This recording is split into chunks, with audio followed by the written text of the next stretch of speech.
What's up, YouTube? What's up, YouTube? It's your boy back with another one. People, in today's video, we're going to talk about the great offer that Donald Trump extended to the Afrikaner community and to AfriForum in particular, and their rejection of that great offer. We're going to take a look into it, see the pros, the cons, and the overall effect it will have on South Africa. Let me know what you think about this topic in the comment section below. Don't forget to like, comment, share, and subscribe to the channel. You know we family, right? Hate speech, always welcome. Phew, man. People. So let's get into it. How? Let's start right at the beginning, and let's look at some of the reasons AfriForum gave to Donald Trump as to why Afrikaner people, the Afrikaner nation, the Afrikaner tribe, should I call it, are under threat. If I'm not mistaken, they used the word persecution, and that sent shockwaves around the world, especially to America. Now, when we use the word persecution, it paints a horrible, horrific picture.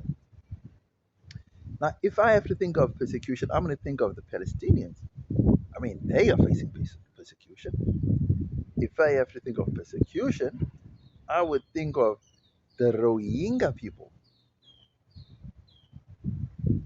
that are facing persecution, you know, and many other minority groups that we probably don't even get to hear about in the mainstream media, right? But now listen to this. What prompted every forum to contact Donald Trump and say the Afrikaner nation is under threat? I mean, people, if things don't go well in a country, right, you will look to resolve it internally. There are many things that the black community don't like in this country that go against what they want and what they believe in.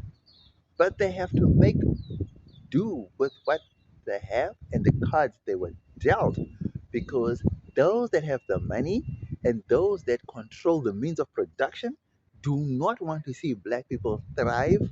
They want to see them survive and ultimately die out. Now, you can debate me on this if you want to, but I can guarantee you this. The people that have the money in this country are the white people. Now, I'm not going to just say Afrikaner people. I'm saying white people, right? They are the richest. They are the richest individuals. I think as a race, I would think because of sheer numbers per race, I think the Indians are the richest race group in South Africa per group, right? But if we take individuals, the white people are obviously the richest, right? Now, name me one white owned company that you know that wants to see black people thriving and black people pushing above everything else. Name me one. Just name me one white company you know that's run on those lines, right? And then we will look at sporting codes where white people dominate or control, and that black people are pushed to the forefront where they are allowed to thrive in their numbers. Besides soccer. And as you can see, soccer was never developed in South Africa to the levels that rugby was developed, that cricket was developed. Why? Because those were elite white sports. Now, did black people cry foul and say, "Oh, China, please. Oh, Russia, please come and help us from this persecution"? No, they didn't. That was the rule of the day. That's the way they saw black people as nothing, and it was fine. Now let's just say the tables are turned. Now some people are saying this new racist laws against white people. Now the ANC wants to see white people die out. That's practically impossible. The economy is in white hands. So therefore, there's no way that the white people can die out because they are controlling the means of production. So how can they die out? Yes, the ones that did not jump on the apartheid bandwagon, the ones that did not see a future beyond apartheid, the ones that thought apartheid would never end, the ones that never invested in anything beyond apartheid. Obviously, those people are good. Those people are the ones that are suffering now, and those people are the ones that are seeing the racist side of the ANC. But the ones that live in Camps Bay, the ones that live in Constantia, the ones that live in Bantry Bay, the ones that own Momentum, Santam, and all these other Afrikaner companies, do you think they see the racist side? I mean, there are people that are buying homes for what? For 30, 40 million, 20 million in Cape Town? Yeah, in Cape Town? And do you think those people see the racist side of the ANC? No, they don't. It's the ones that are going to work every day, living paycheck to paycheck, who now decide they're going to complain because things are not going their way. Land is a contentious issue and always will be so. And if you ask me, I would think that it's only unfair. Well, it's only fair that black people who were dispossessed of land should be given land back. I don't care where it is. I really honestly don't care where that piece of land is going to be. Just give them back that land that was taken from them. Any family, okay, let's rephrase it. Any white family that whose ancestors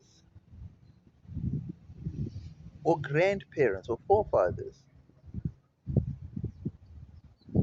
unduly benefited from the uh, was it not the Land Act? It was the not the Housing Act. I'll think of the name. Anyway, that law that took all the black people from all the nice areas and moved them into these townships, and I don't remember the name of that act, man. Oh, Housing Act. Can't remember the name of that act. But anyway, land relocation, whatever act it was called, where they just took all the black and colored people and then moved them into these sandy and rocky areas, right? Any family whose name or surname or whichever lineage they come from appears on the list of the people that know that those families must be forcefully removed. There'll be nothing like saying, we paid for this. No, you did not pay for it. You did not. That land was stolen, it was taken because before you paid for it, there were people living there. So just like how Israel is claiming that Palestine used to belong to them 2,000 years ago. Nigga, that is rubbish. There was no white people in the Middle East. So now these people from Poland and Germany want to claim that land because God gave it to them 2,000. God did not give Palestinian land to any white people. So don't come and buy that. We don't buy that, not in South Africa. So don't even try that internationally either. So same as the Afrikaner, same as the English people that came here. They did not buy land from nobody. Nobody. Even if the land you bought now, trust you me, that land was stolen prior to that. So if you buy stolen property, you're in possession of stolen property. Therefore, you'll be charged with being in possession of stolen property, even though you did not steal the property, but you are in possession of stolen property. Now, to be honest, white people don't see it that way. Because you know why? Because they're benefiting from it. And they will fight tooth and nail to hold on to those ill-gotten gains, which is land. Right? Let's turn the tables a little. Land redistribution is now happening. And the nice thing about it is they're saying it will be for public use, where it benefits the country. Even that is a problem for the white people, right? People, there are game farms that white people are running. Game farms. Are those game farms, are they benefiting the country? No. It's benefiting those people, the families that are running those game farms. Yes, they may be contributing a certain amount to the economy of that province, but the bulk of the money is going to those families that own those farms. So those farms need to be redistributed. You don't need to be caging lions. Lions are not meant to be caged up. Yes, plus they're doing what you call canned hunting, where they're getting people to shoot lions for a fee of about 25,000, 30,000. I think maybe not much, maybe 40,000. Where's all their money going to? Is it coming to us? To the greater South Africa? No, it's not. It's going directly to the family that owns that farm, that game farm. People, if your land is not producing food for the country, if it's not producing minerals for the country, if it's not producing energy or whatever for the country, that land must be taken. It must be taken. It must be broken up. There's so many people who need land, who need homes, and we cannot be living on top of each other in shacks. That's not going to happen. Unfortunately, that cannot happen. So, if you have a game farm, if you have a lodge, if you have anything that does not benefit the entire nation, it's got to go. That land's got to go. Understand what I'm saying? At the end of the day, if you're running a business and their business does not, well, it employs a handful of people, but it mainly benefits the family or the people that own their business on a huge piece of land. That land's got to go. That land's got to go. I saw a documentary where one family in Namibia owns almost like, I don't know, is it 250 or is it, I don't know, almost like the size of Israel. They own the land the size of Israel. I was thinking to myself, a family owning land the size of Israel in Namibia, yeah. And the government is allowing that? Yeah. Damn. Damn. Name me one place in the world, just name me one place in the world where a black man owns huge tracts of land in a white land in a white country. Just name me one. And why should that be allowed in Africa? Why? Right. So back to AfriForum and this great offer of Donald Trump, right? Because it all started with this land issue, right? Now we got that out of the way. AfriForum extends their grievances to America, right? Because they're being persecuted and they're facing bad things according to Donald Trump, right? Cool. Donald Trump then offers them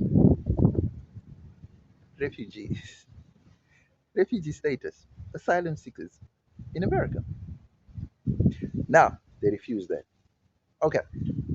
So when AfriForum went to Donald Trump and informed Elon Musk and Donald Trump about being persecuted in South Africa, what were they hoping America's response would be? Now let me explain.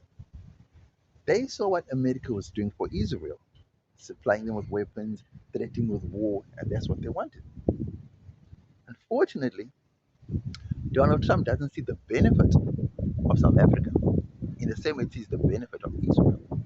Israel is strategically located in a location that Trump and them use as a landing, no, as a springboard into the Middle East and Asia. What is Donald Trump going to use South Africa for? What is the benefit of that? You tell me. From their point of view, what is the benefit of South Africa to America as things stand? You see, Africa didn't think that far. They didn't. You get it? So, here's the thing. AfriForum actually wanted America to come and threaten South Africa with military action. That's what they wanted. And unfortunately, that's not what America offered in return. In fact, they gave them refugee status and asylum seeking applications, and which they refused. Now, why are they refusing? Firstly, AfriForum's leadership said that Afrikaner people are indigenous to South Africa. People, that is a huge lie. That is a huge lie. That's like saying black people are indigenous to America.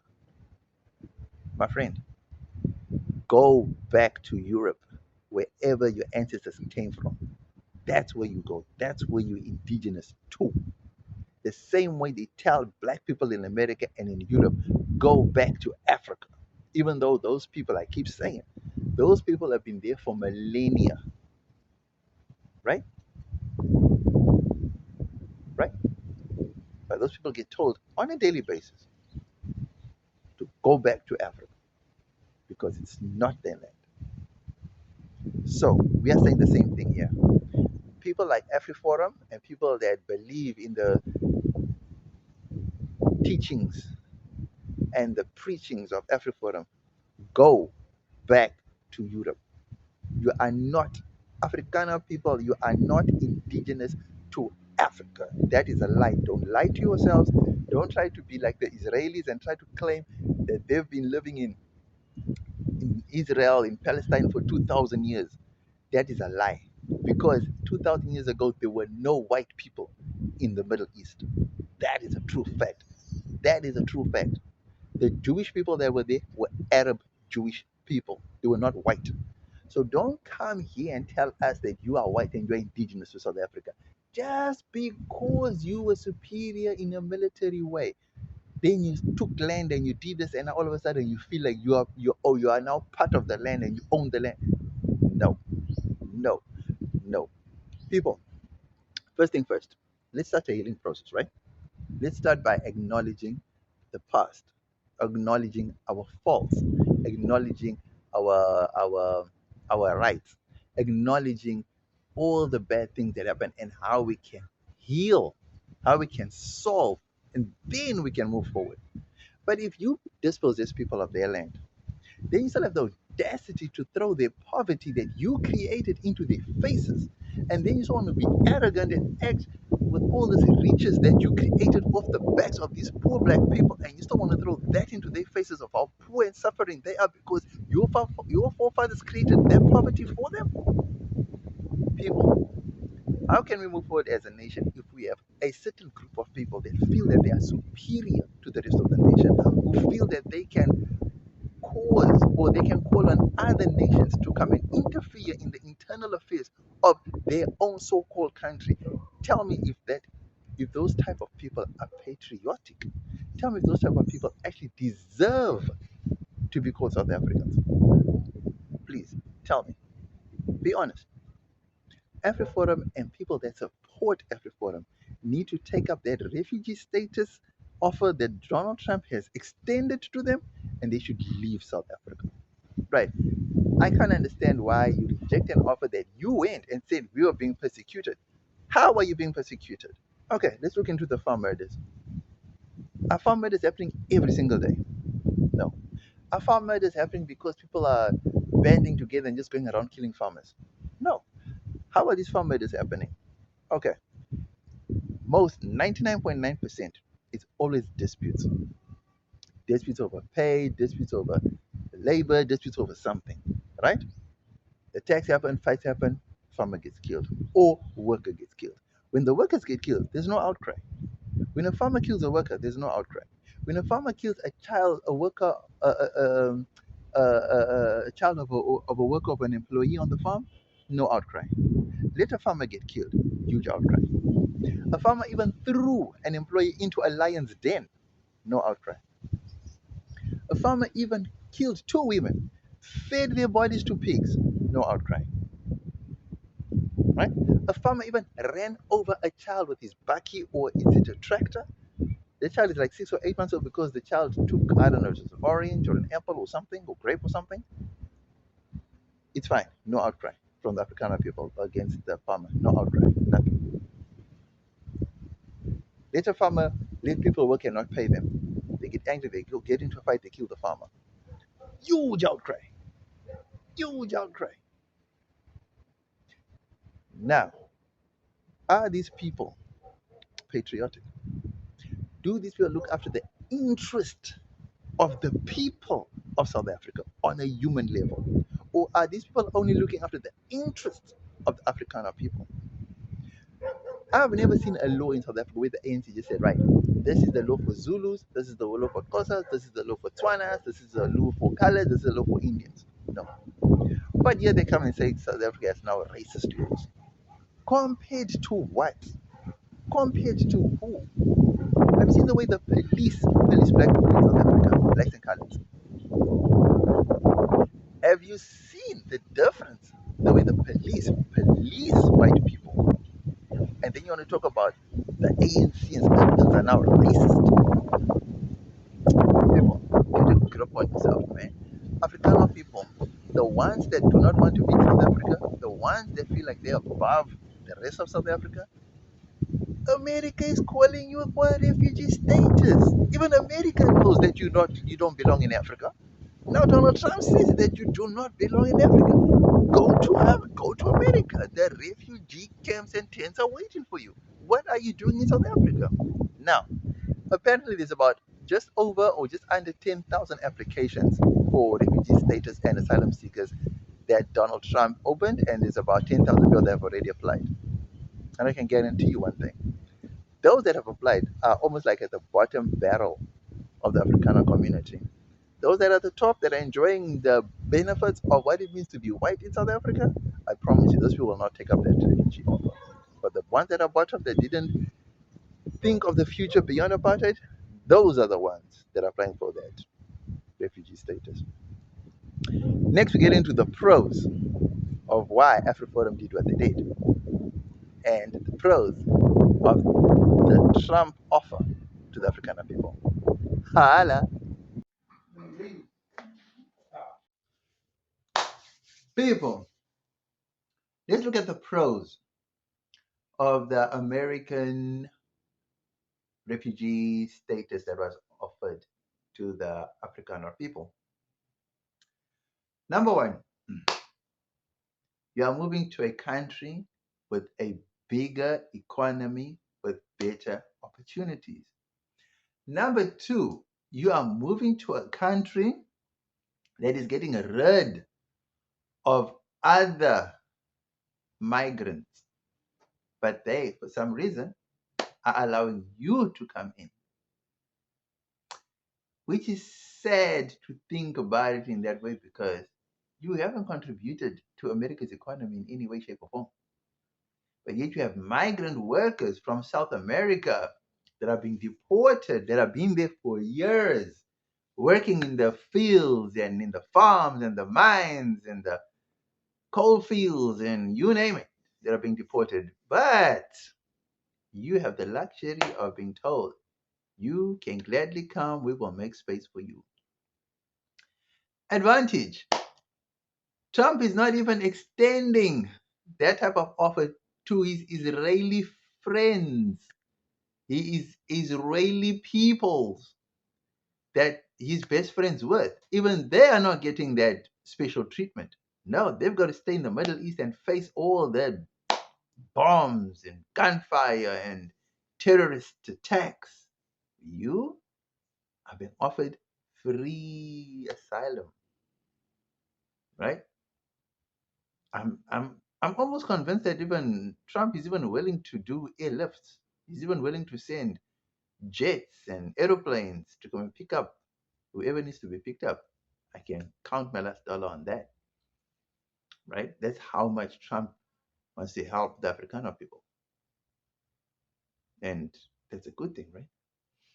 People, the Afrikaner people, you are going to a land of milk and honey. Why are you saying no to such a great offer? Do you know how many people are dying to leave Africa, seeking a better life in Europe and America and elsewhere? And now you are saying no to that? Why? Don't make sense. Advantage of being a refugee in America as a white person. People, gone are the days when people relied on you to provide them with a living. Now you be surviving off the American state. I mean, why would you give that up? I mean, why would you not give that life up of working paycheck to paycheck when you can just go be a refugee in America? I mean, the greatest land in the world. I mean, that's a great offer. I mean, why would you want to stay here with us and suffer? I don't get it, right? It just doesn't make sense.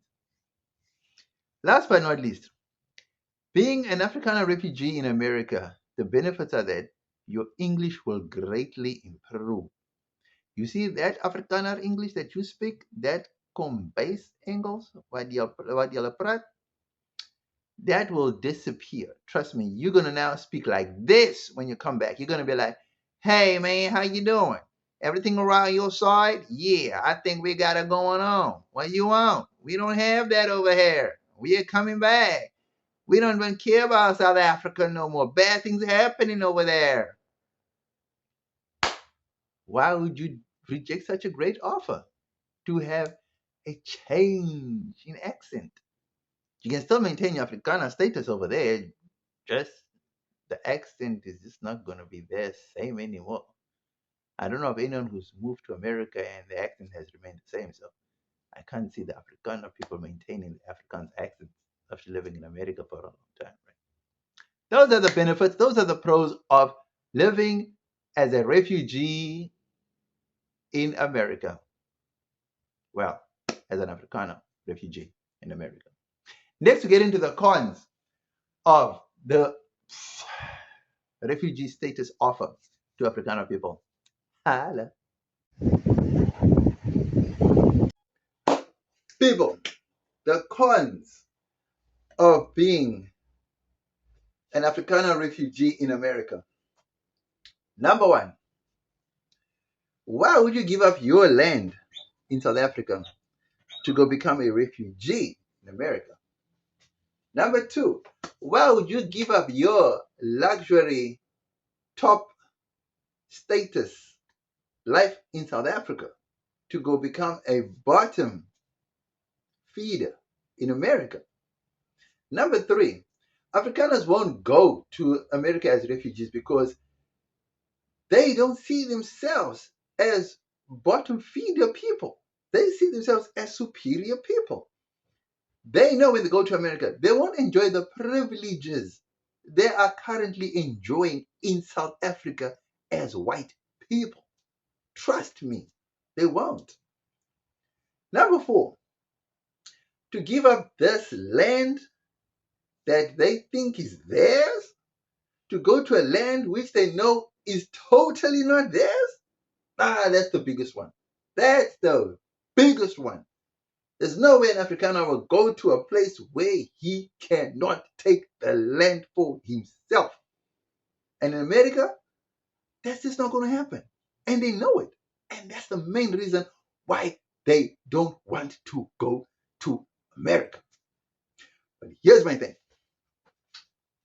The Afrikaner people are known to be racist because of the 40 years and that apartheid was around.